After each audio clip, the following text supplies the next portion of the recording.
Okay.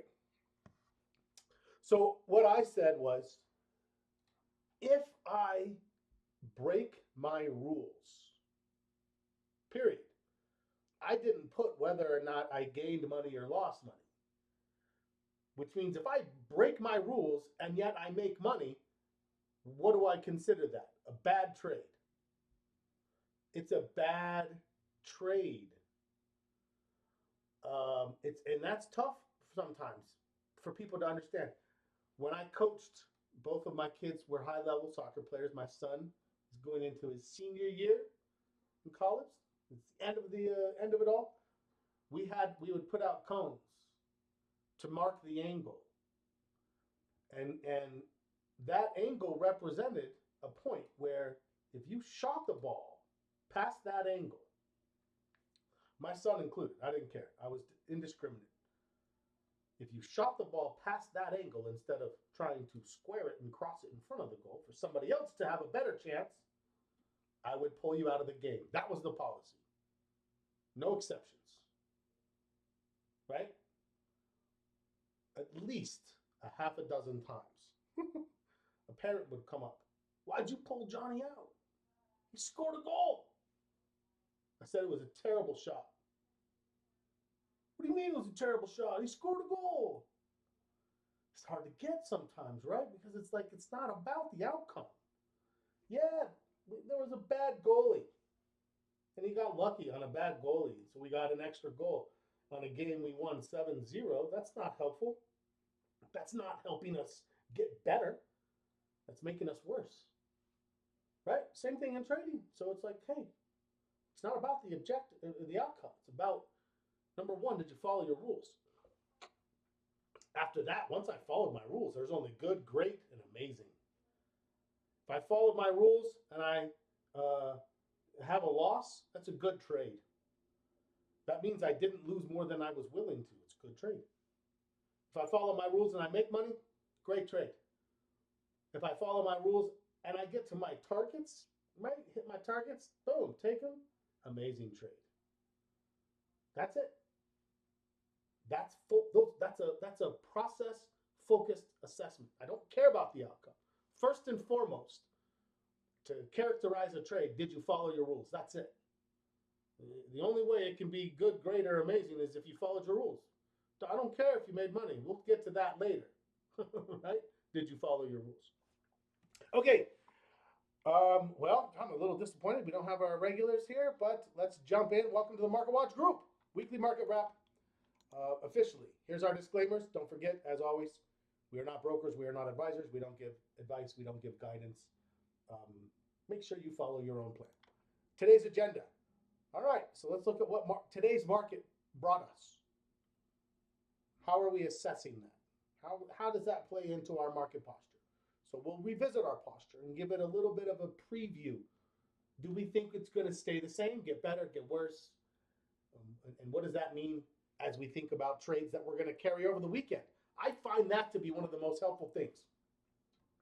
When I get to the Friday, if I look at my market posture, I'm like, yeah, this thing looks like it's going to drop. Well, yeah, then you should probably be way more likely to close any trades that are still open. If you think the posture is dropping, start to shut her down.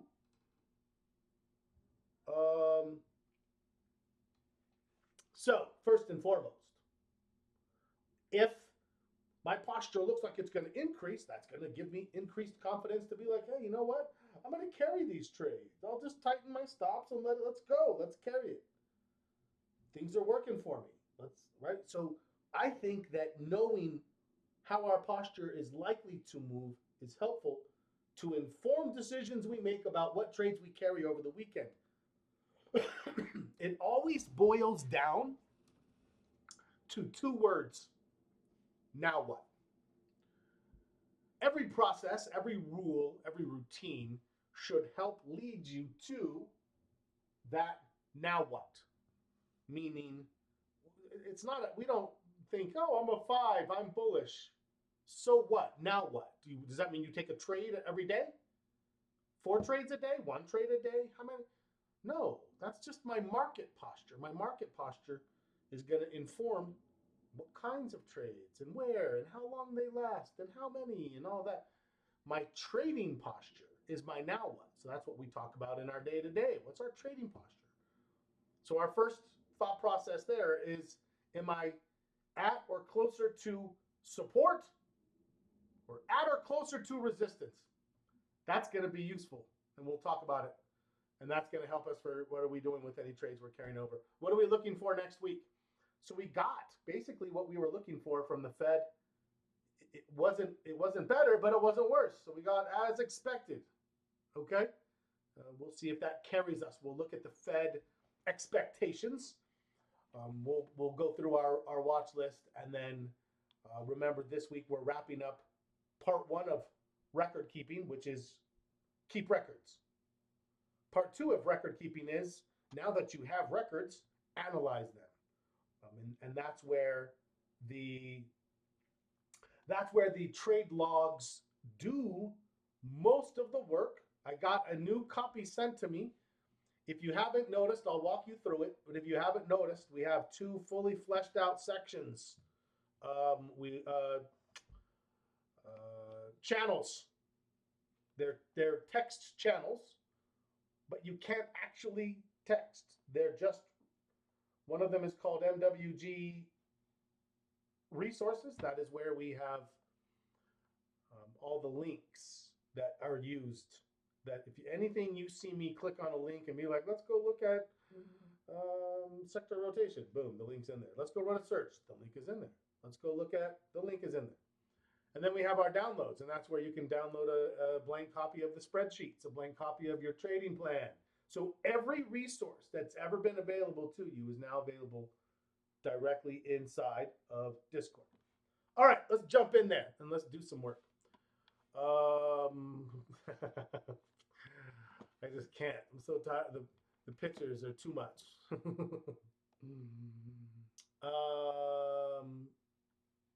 What did the market do?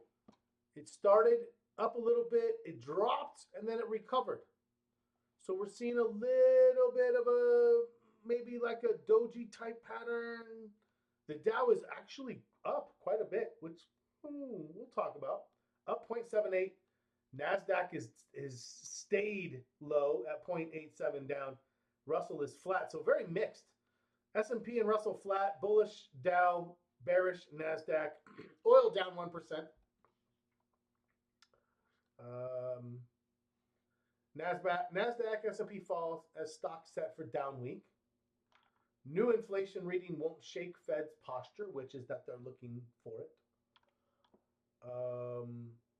This week in Bidenomics, bigger than Biden. I don't know what that means. I think that's trying to be satire, but I don't know.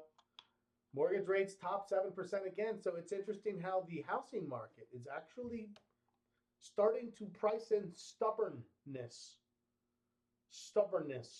to the Fed, or to the interest rates, whereas New York's Fed Williams sees inflation easing. Okay, let's take a quick look at what we had and what we have upcoming. So let's come down here. Income as expected. That's good. It's down, but it's not down more than expected. Whereas spending is down, which in this case is good. We want spending down, and it's actually down more than expected. How do prices come down? When people stop buying as much.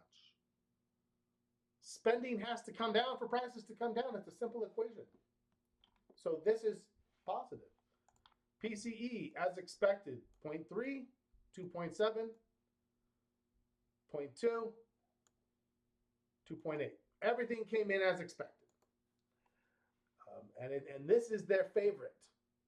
Now, where do they want it to be? 2%. 2%. They're starting to be now where cracks are starting to show up here and there in various economic readings. We know that it typically takes, depending on the estimate, anywhere from 12 to 18 months trying to, I thought it was, maybe, I think it was 18. What are we at? I think we're at over 18 months since we got those two, 3/4. I need to orient myself, reorient myself around when those first rates hit, because the point I'm making, it's not like, oh, the interest rates got hit and now everything's affected. It takes like 18 months for that. So the interest rate hikes 18 months ago are just now starting to show up, right? there's that lag. So we have to be careful as we come into, the summer and what's coming from here. And the Fed knows that they have to be careful. Okay. What do we have next week? Let's take a quick peek at next week's economic calendar. Very light early in the week. Nothing early here. We have job openings, which are continuing to shrink. Nobody's concerned about that. Why? Because if you go look pre-pandemic, during what was a good market and considered a good labor market, the job openings was around like 3.5 to 5 million on average. So we're well above that still. So right now, the fact that that's contracting, I think means we're moving back to post-pandemic normal. And we've been far from that for a while now. So you're not going to see concern, in my opinion. I mean, maybe I'm wrong. This is just me speculating here. But I think that even if we see it drop to less, the headline will be like, job openings at the lowest reading in 4 years. And there's always that, right? They always want that hype. But at the end of the day, is it concerning relative to our overall posture? No. The answer for me is no.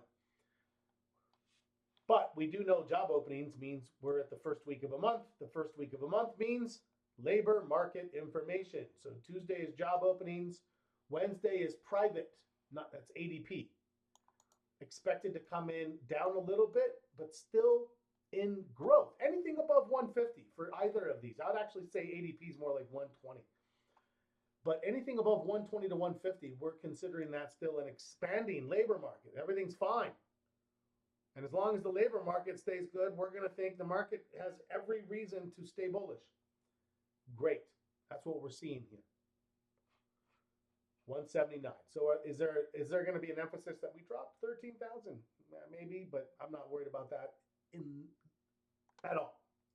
We go down to jobless claims. Remember that our number is really like a 3-week average over 200 and I say 250, but really I'd say 270. Until we have 3 weeks in a row, and then a fourth, and then a fifth, and then a sixth. That's where your 3-week moving average, rolling average, shows that we're steady above 270. Then I'd be like, oh, our next monthly jobs report is likely to come in negatively and the market's likely to respond poorly. That's where we're trying to just see what's happening and be able to get in front of it. Our hedges are ready. Our trade adjustments are ready. If they're talking about it on CNBC, we should have been talking about it 2 weeks ago. That's it. So yeah, let's just be aware of that. Friday, more job reports. We have the non-farm payrolls. That is this one here, U.S. employment report. You'll sometimes see it listed as Department of Labor, non-farm payrolls.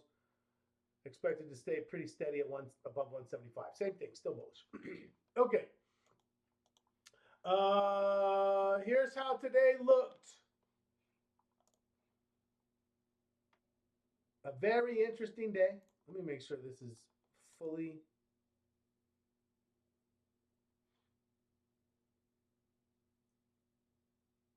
updated. Okay, I thought it was. Technology is really where the weakness is today. A little bit cyclical because of how big Amazon is. Financials are holding up and actually starting to give signals. right? Communication services, iffy, but my favorite is Google. So I'm okay with this because Google is like a prime candidate on our alerts for next week. Costco is red, but remember, Costco was overbought. This is what we wanted Costco to do. We wanted to pull back. It's been in a position that we're just sort of watching it like, all right, it's a moving freight train. It's fast. Could you jump on it? Sure. If you miss, it's gonna hurt. Pretty dangerous, and it's really hard because of how fast it's going. Or you could wait for it to slow down a little bit. Oh, look, it's coming through a town. It's got to slow down. Great. Now we can run and jump on that thing and go for a ride. It's the only way. Um, Healthcare, if you're interested, I keep telling you guys, I just don't like trading healthcare. I don't like trading utilities. Right now, I'm like looking at some consumer defensive here, and you can see that there's some happenings. We added Coke. We have Costco. CL is another one that we started looking at. So yeah, there's some opportunities developing on our list. We're bullish. There's bullish signals. I think we'll see them starting today in more of an anticipatory, but then moving soundly into next week. We should have a nice 2 to 4 day window.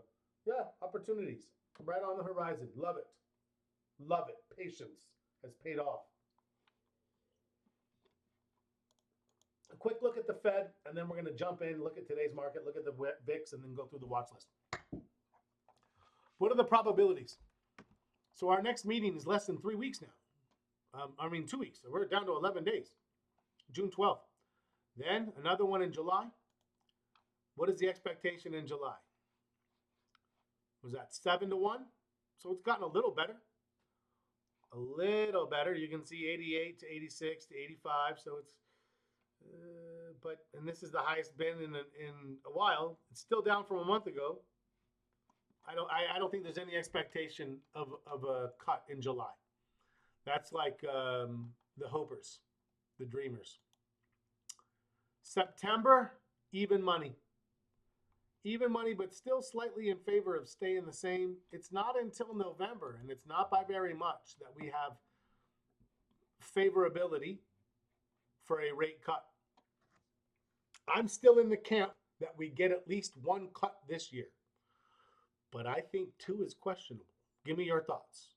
I think 1, it may be we get 1 in November and then they leave it alone, and then we look at the first meeting in January, end of January. So I think September is really iffy.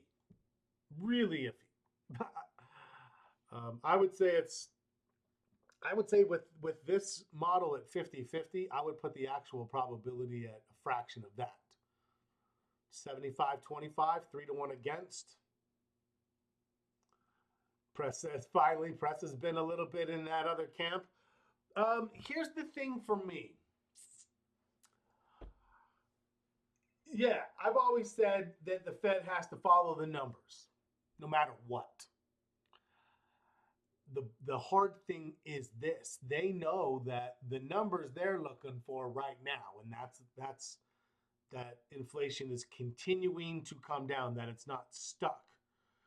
Right now, if they think it's stuck, you have a few of the Fed sub-chairmen and regional presidents who are saying, hey, I would hike it again. I would hit it again.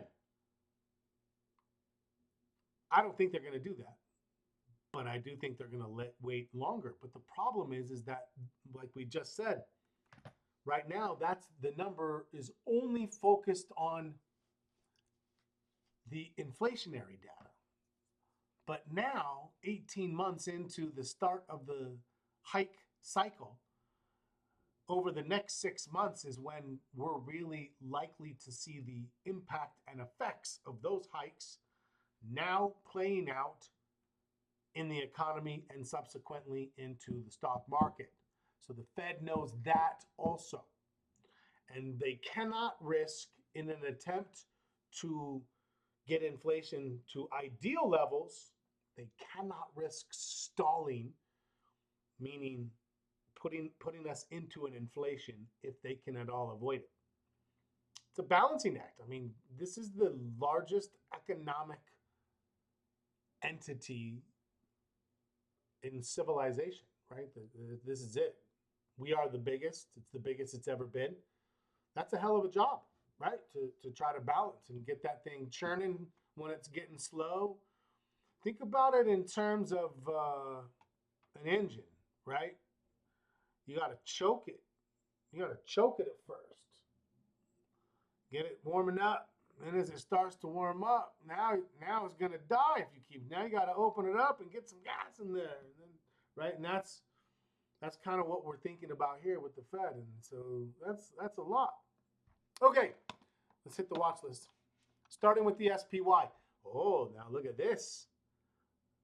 Look at this. Gold star to whoever identifies that candlestick first. And I'll give you partial credit if you get close. But let me zoom in. Bing, gold star for this. Now it's not a confirmed candle, I'll tell you that right off the bat. And we'll see. Press is typing in. No one wants that gold. Is that a hanging man? Oh, press. That's partial credit, because if that candlestick appeared over here, more like this one, then we would say that's more of a hanging man. What's the difference between the candle I'm talking about and that candlestick? Context. So the construction, the body, the upper shadow, the lower shadow, the length, etc., similar. If you believe it's at resistance, hanging man, what's the connotation of a hanging man? It's dying, and it's going to drop. Whereas the other side, now some people would sometimes be like a hammer. A hammer doesn't have that upper shadow or upper wick. So the equivalent, the bullish equivalent of the hanging man is a dragonfly doji. Dragonfly doji. It looks like it now, right? Like over here, you're like, yeah, that does look like a hanging man. There's his head, and he's like hanging, and then, and over here we say, what is this? So you can actually see this is a dragonfly doji here. Drop, higher low, dragon fly away doji, right? That's bullish connotation for sure. Is it confirmed? No. Needs confirmation, which would be what? It's gotta get back above this. Like we look for on our trade alerts, is it's gotta show the buyers have turned around. Right now, this is just showing that the sellers have reverted. They got scared down here as it approached the moving average, and it boom, the buyers are like, here we come. Is it going to have above average volume this week? What does it look like in Heikin Ashi? Still going to be red. Great question. Still red. Still 2 days away, likely, from a Heikin Ashi. We're still likely to get one more red, smaller, and then maybe we get a confirmation after that. So I think, can we get in sooner than waiting for Heikin Ashi confirmation? I feel like Heikin Ashi confirmations, like, that's my last resort. If I haven't gotten in from something else, I'm like, well, right? So yeah, I think that's a good looking setup right here. Great question. Leads to a great perspective for sure. Okay, any other questions, comments, concerns, insights you want to share? We don't have volume unless this comes. Here's the thing, even if it comes with big volume, it's a break-even day. I'm not going to give that to the buyers. I'm going to say the sellers pushed it down, the buyers pushed it back. Tie. Volume's not going to change. From a short-term perspective, 1, 2, 3, 4. So what's happened this week? That was Friday. We didn't even get back there, then we fell. So you're like, oh, is that a lower low, Scott? No, it's not a lower low. It's not a lower high either, because I haven't seen it finish yet.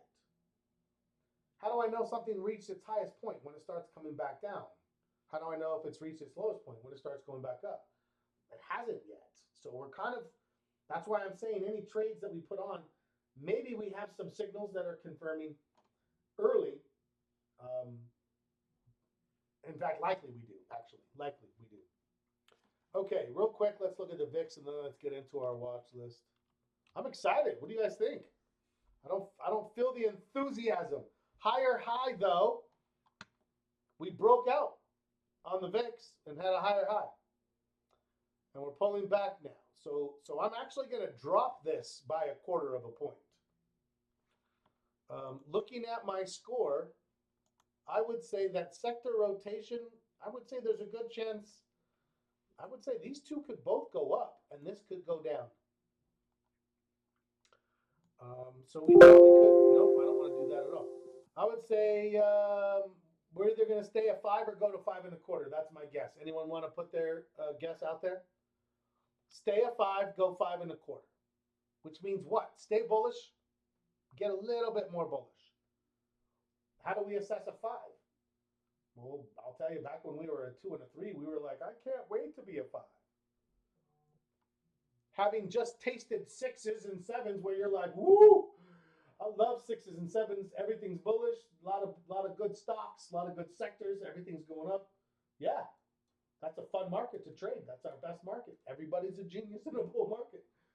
I want to know if I'm a genius or not so I can push a little harder. And then now what? Well, I'm going to push harder than I was when I was a 3, but not as hard as I was when I was a 6. I mean, that makes sense, right?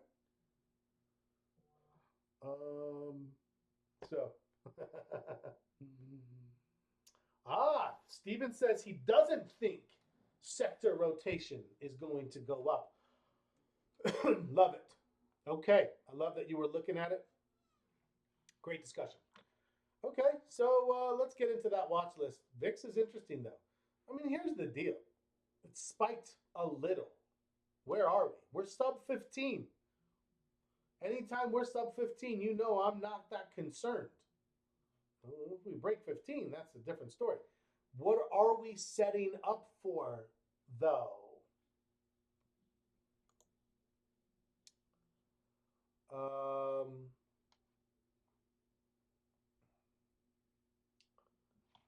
Let me draw this out. We broke this kind of downward area here, right? Tech companies are down, right? Okay, so we popped out. What's the problem here? We know the problem is anytime we make a higher high, the next step we tend to look for is what? A higher low. That's concerning to us. That would cause me to hedge. Now, if the market gives me a signal and this thing, let me erase this.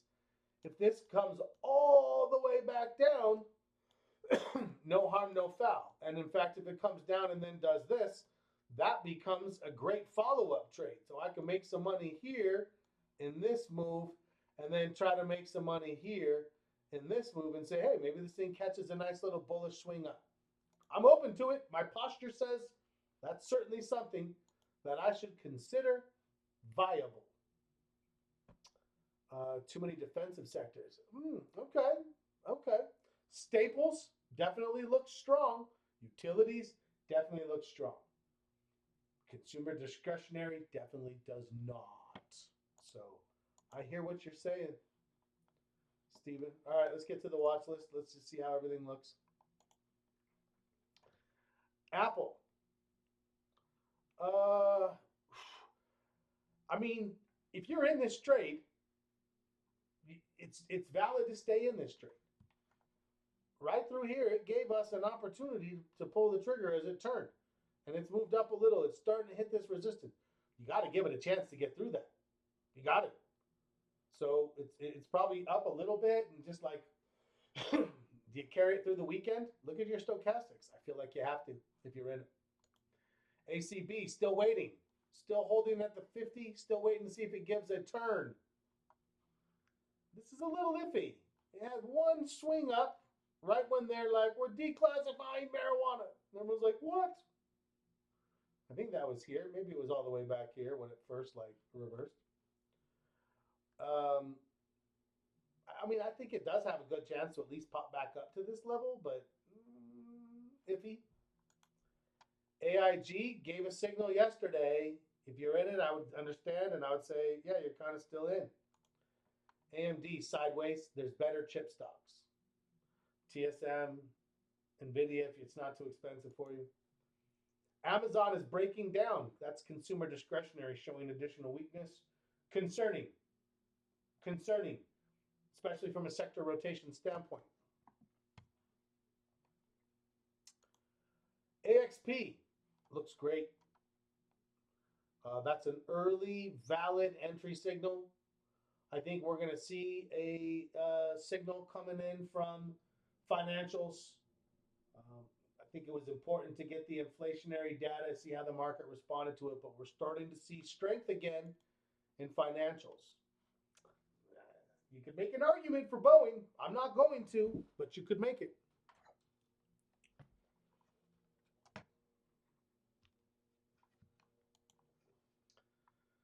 BAC. Oh man, that's so weird. They had such a weird drop yesterday. It was down like 4% in 20 minutes, and then it recovered. And now it's bouncing. I don't trust it now. I want to see other things. I think Citi looks good. Sitting right on top, just waiting for this thing to turn. Definitely giving you anticipatory ability. Caterpillar, that's a little iffy. Having broken back below the 50, it's well off of its highs now. I do like Colgate. Colgate, definitely valid. It turned pretty quickly here. This is consumer staples. Chipotle seems to be holding that support. It'll be much more tradable soon when it goes through this 50-to-1 split. CNM, an industrial, looks fantastic. I would be absolutely ready to trade this if not for the fact that it's reporting earnings on Tuesday before market open. And it kind of restricts us from wanting to put that trade on. Oil stocks are down at new lows. We love that. I love to see oil coming back down. Costco. Oh, I mean, I wanted it. It was down and now it's back up. I'd like to see Costco pull back. I want to trade it somewhere between, let's say, 767 and 787. I'd like more pullback still. CRBG, Corebridge Financial. Close, but not set up yet. Delta, I'd say Delta gave a signal. The Dow, I don't like how low the Dow was. It's turning pretty big today, but it was way down there. It was almost down to prior lows. EQH, steady but not tradable. ERJ, this is an industrial. Just made a great new higher high after a strong earnings report. Pulling back. This is more of a hammer candle, but a similar forecast as the Dragonfly Doji that we mentioned. I think we're going to see a lot of that pattern right now, right? That's kind of the point.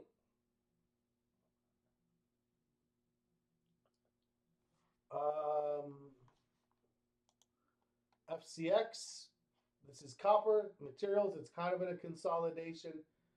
It looked like it wanted to try to go up, but it's stalling out a little bit. So be careful if you're in something like that. Same with Bitcoin. Same with GE. Just kind of stalling. Is it going to go? Is it going to stall? Gold, still finding some support. Google. I think Google looks great for a trade next week. It's a leader. Strong stock, strong group, new high, pulling back to a new higher low. I think Google looks like a great opportunity developing. HIMS, overextended. We'll keep watching it.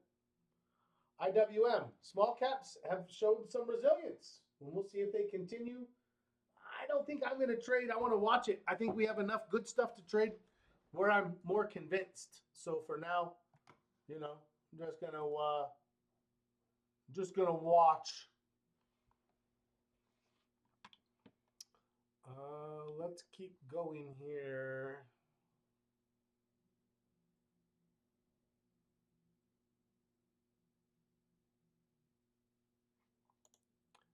KBH, home builders, opportunity. It's valid if you're in it. It's valid if you're thinking about it. It's valid if you carry it through the weekend. Bouncing off the 50, overbought stochastics, looks good. Coca-Cola did exactly the same thing yesterday. I would say you're too late. If you got it yesterday, you're in. If you now, you're too late. So our staples, we added some staples this week. That was the right call. I think we found where the money was going, added to the right place. We'll keep watching. Meta. It's just, there's nothing happening in Meta, and there's no need. We don't need to force it. Google is all we need. I just need Google. MFC looks very strong. This is financials. This is viable, ready to go.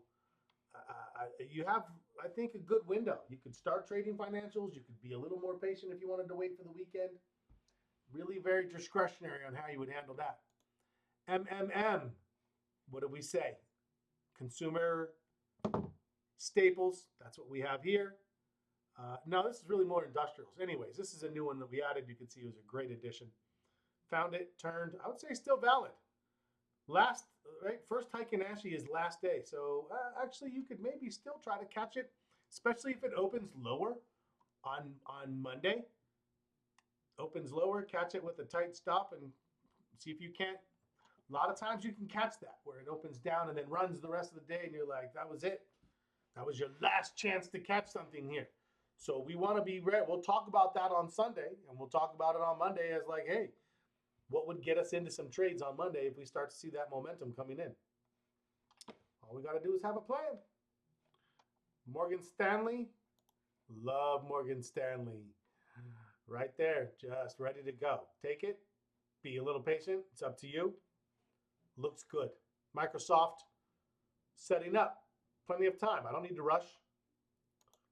Micron setting up. No need to rush. We can wait for that. We can wait. NVIDIA, be patient. So you can see there's plenty that we can say, hey, maybe Wednesday, Thursday, it finishes the pullback, starts to turn around. QQQ, very much the same way. RTX, this is defensive. A lot of that. I told you we'd see, oops, nope, there we go. Breaking out a little bit, that's defensive. Oh, look at the SPY rallying late in the day. Woo! What do we say about the buyers coming in late? Look at that. Maybe we will get that volume. Maybe we will get, yeah, we got that volume. We're going to get 1/4 of a point on our volume score. Late rally. If you've put on a couple of trades, I think you made a good decision.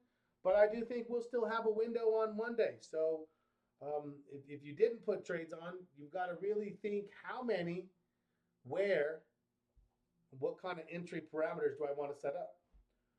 So I would expect that that's something that we'll be discussing on Sunday. TSM, still valid, still ready to go. It's not like, oh, the market's moved without me. What am I going to do? Let's look at this. This looks fantastic. Strong sector, strong trend, higher high, waiting for the higher low to be done. What about the dollar? Stagnant. Remember what I said. I don't want it to break above this. Definitely not above this. So we're holding steady. We haven't broken below the 50 though, so still a concern. VIX, way down today. Way down today. VRT, beautiful, setting up. Look at that setup. Fantastic. WFC, tradable. I think there's better. Walmart, I don't know. It didn't give us enough pullback. Real quick rundown through the sectors. XLB, still some strength in materials. XLC, communication services are strong. Looking for Google. I love to see energy very strong. You know that. Financials look great. Industrials a lot. I mean, look, come on, you guys. We're seeing what we want. We're seeing what we want. Windows are open. Loving it. We should have plenty of trade opportunities. Let me go back. Staples looks. That one moved fast. What's our concern with that? It's a little defensive. It's a little defensive. Utilities.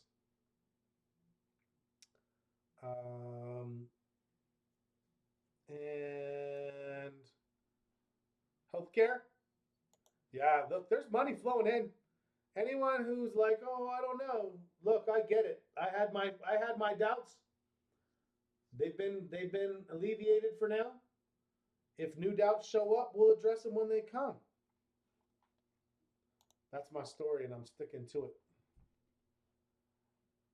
Does a does a late Friday rally set the tone for Monday Open with any predictability? Not that I've ever tested or seen. Press.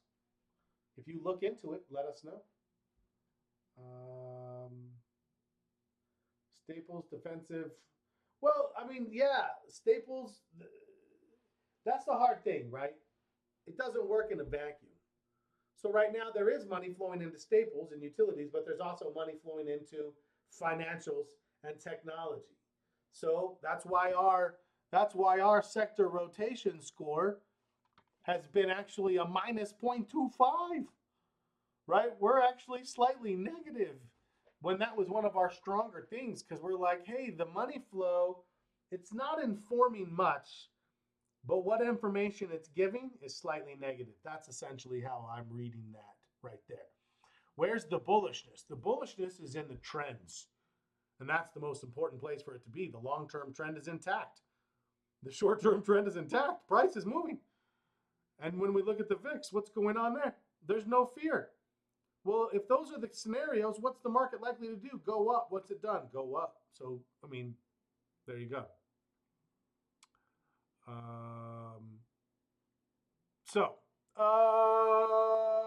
Okay.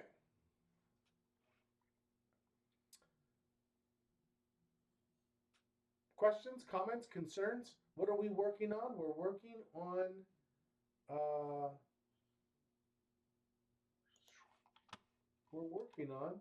section 6, which is your trade log and journal.